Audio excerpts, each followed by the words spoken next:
पर उपस्थित सभी नेता गण का इस सभा में बहुत बहुत स्वागत। वीरों की ये धरती है राजस्थान। यहाँ आकर खुशी होती है, गर्व महसूस होता है। और जालौर तो एक ऐसी जगह है जहाँ के लोग कर्मठ हैं, यहाँ की धरती के मेहनती लोग हैं। जब यहाँ से आप बाहर भी जाते हैं, पलायन करके काम करके दिखाते हैं, बड़े बड़े व्यापार आपने बनाए, खूब रोजगार आपने दिलवाए। यहाँ पे भिनमाल में मोजड़ी का उद्योग है। आप सबका बहुत बहुत आदर करते हैं हम। और क्योंकि मैं आपका आदर करती हूँ, आज मैं आपसे कुछ सीधी सीधी बातें करना चाहती हूँ। वरना चुनाव के समय क्या होता है कि लंबे लंबे भाषण दिए जाते हैं। अक्सर आपको भी लगता होगा कि नेता भाषण दे रहा है, लेकिन जो कहना चाह रहा है वो सच्चाई कह रहा है कि नहीं, आपके सामने जो असलियत है वो रख रहा है कि नहीं। इसीलिए मैं चाहती हूँ कि आपसे कुछ बातचीत करूँ, आपके सामने एक सच्चाई रखूँ, ताकि जब चुनाव आएगा, जब पोलिंग का दिन आएगा, तो आप ठीक तरह से अपने विवेक को इस्तेमाल करके पूरी जागरूकता से अपना वोट दे पाएं। देखिए, चुनाव का जो समय होता है वो हिसाब लेने का समय भी होता है कि नहीं? अभी हाल में राजस्थान का चुनाव था। आप अशोक गहलोत जी की सरकार से खुश भी थे, हो सकता है थोड़ा सा शिकवा गिला भी था, इसीलिए आपने सरकार बदली कि नहीं? हाँ कि नहीं? तो देखिए, आपने सरकार बदली और क्या देखा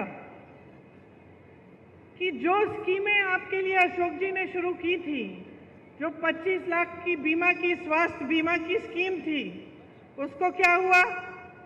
कौन बताएगा? बंद हो गई। आपको 25 लाख तक मुफ्त स्वास्थ्य की सुविधाएं मिल रही थी। आज क्या हालात है? आज मिल रही हैं? अब अगला चुनाव आया है, पूरे देश का चुनाव है, तो सोच समझ के अपना वोट दीजिएगा। आपने खुद अपने प्रदेश में देखा है कि जो आपके लिए अच्छा हो रहा था वो बंद कर दिया गया है। तो क्या पूरे देश में आप ऐसा चाहते हैं? तो ये तय करने का समय है कि आप चाहते क्या हैं। आजकल चुनाव के समय एक अजीब सा माहौल बन गया है।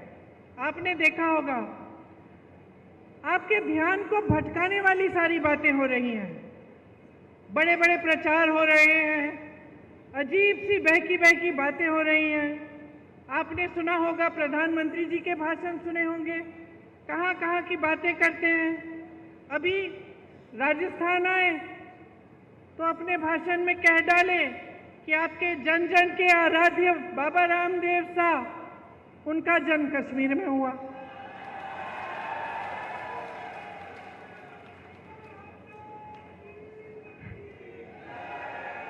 कभी वो अपनी झूठी वीरता दिखाते हैं, कभी शेखी मारनी होती है, कभी कबीरदास जी को गोरखनाथ जी से मिलवा लेते हैं अपने भाषण में, कभी गटर से गैस बनाते हैं, कभी बादल में मिसाइल छोड़ देते हैं, कभी मांस मछली की बात करते हैं, कभी ईमेल उस समय की बात करते हैं जब ईमेल था ही नहीं, उस जमाने की बात करते हैं कि मैंने तब ईमेल भेजा। कभी हवा में उड़ते हैं तो कभी समुंदर के नीचे चले जाते हैं। अब मैं आपसे एक सीधी सी बात पूछना चाहती हूँ, बहनों और भाइयों, आप दूर दूर से यहाँ आए हो एक नेता की बात सुनने के लिए। इन बातों से आपके जीवन का क्या मतलब है, बताइए? कोई मतलब है? मेरी बहनें यहाँ बैठी हैं, सबसे बड़ी आपकी समस्या आज क्या है? क्या है? महंगाई है। मुझे लगता है कि कुछ हो गया है मोदी जी को। समझ नहीं पा रहे हैं। क्या होता है ना, कई बार इतनी सत्ता हो जाती है कि लोग सच्चाई बताते ही नहीं हैं, घिर जाता है इंसान, चाहे उसके संघर्ष की कुछ भी उसका अनुभव होता है, लेकिन जब सत्ता इतनी हो जाती है लोग डरते हैं, अधिकारी डरते हैं, जो साथ में काम करते हैं वो डरते हैं कि असलियत ना बताएं, तो वो इंसान कट जाता है जनता से। और मुझे सचमुच लगता है कि मोदी जी कट चुके हैं देश की जनता से। कैसी कैसी बातें कर रहे हैं, जब आपकी समस्याएं सीधी सीधी महंगाई, बेरोजगारी सबसे बड़ी समस्याएं। 10 सालों में आप बताइए मुझे, महंगाई घटी है, बेरोजगारी बढ़ी है कि नहीं? बढ़ी है ना। आपको मालूम है बहनों, आज 45 साल में सबसे ज्यादा बेरोजगारी ये देश देख रहा है। किसकी बदौलत? मोदी जी की 10 साल की सरकार रही है। आज कह रहे हैं कि सिलेंडर को 400 में बिकवाएंगे, तो पिछले इतने सालों से 1200 में क्यों खरीदवाया? मेरी बहनें सिलेंडर भर नहीं पा रही थी, तब कहाँ थे मोदी जी? चुनाव नहीं था ना बहनें, इसलिए चुनाव नहीं था।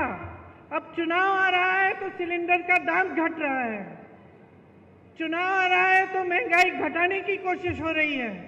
नहीं तो अब तक पेट्रोल डीजल के दाम क्या थे?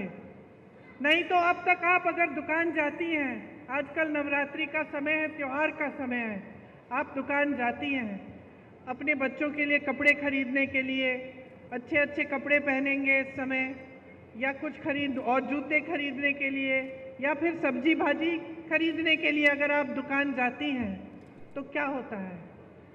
घबराहट होती है कि नहीं, कि आधी चीजें खरीद नहीं पा रही हैं।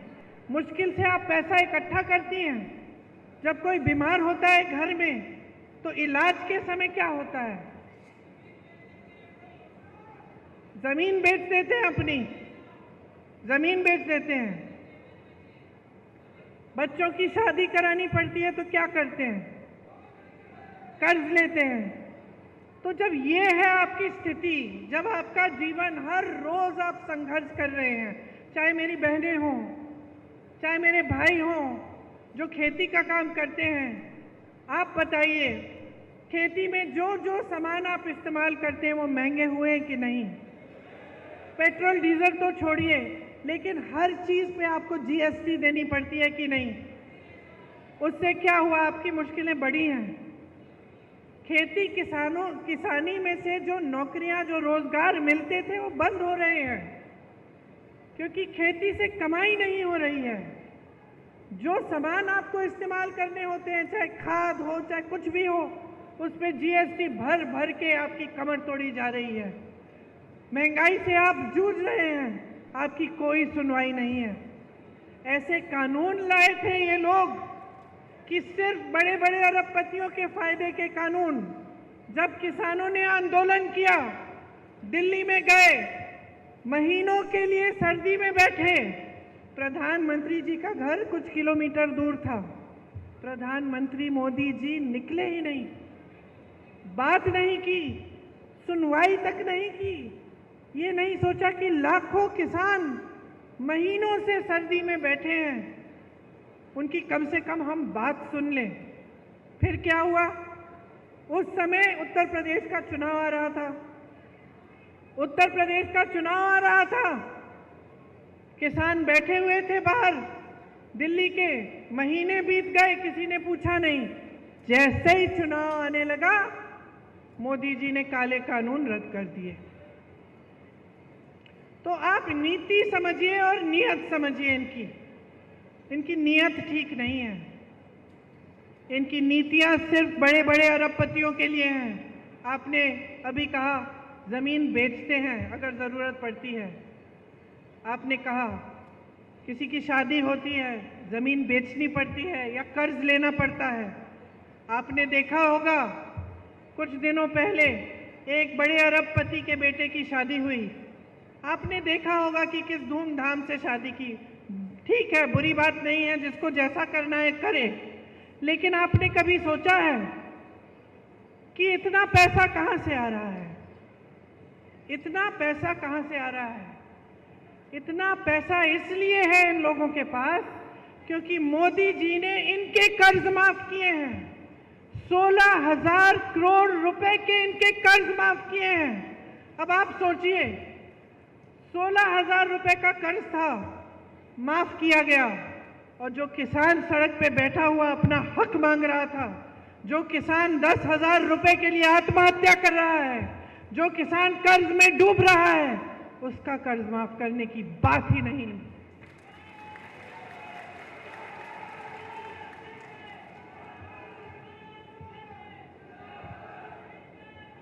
आपको सिर्फ ये दिखाया जाता है, पूरी मीडिया में, टीवी पे, आप फोन खोलेंगे तो फोन पे आपको यही दिखाई देता है कि देश आगे बढ़ रहा है, तरक्की हो रही है, सब बहुत खुशहाल हैं। ये सच्चाई है क्या?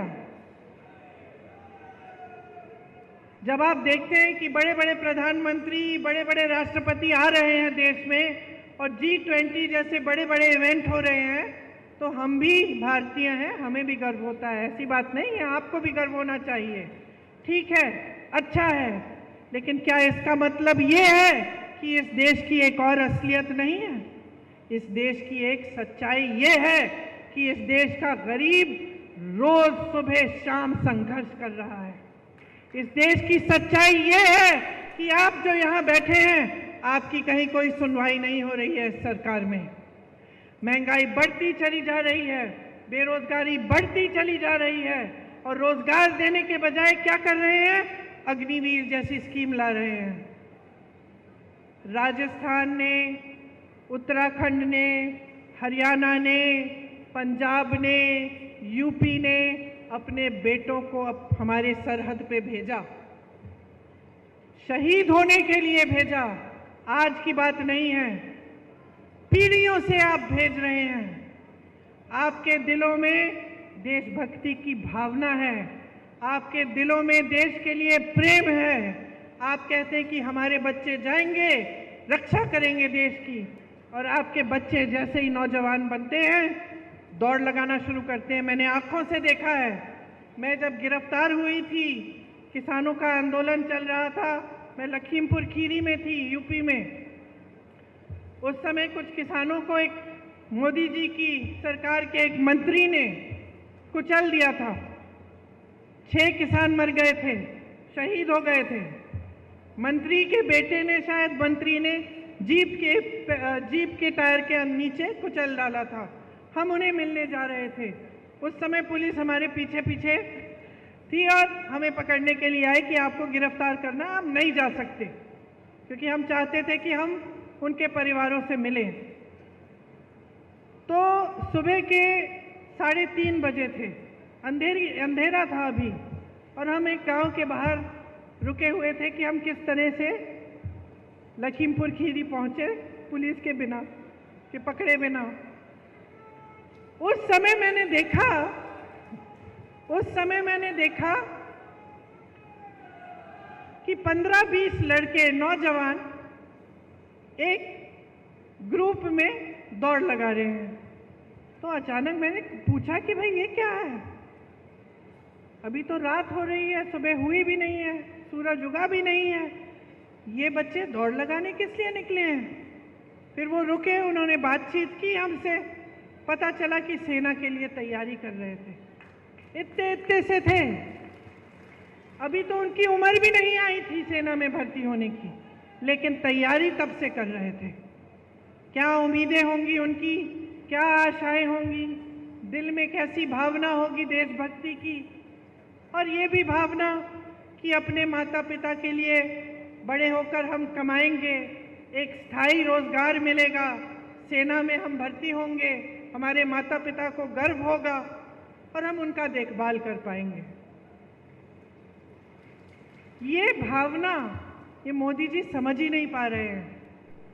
आज आपकी मुश्किलें बढ़ गई हैं, जीएसटी से, नोटबंदी से, ऐसी नीतियों से जिससे आपकी भी कमर टूट रही है, जिससे आप खुद कमा नहीं पा रहे हैं।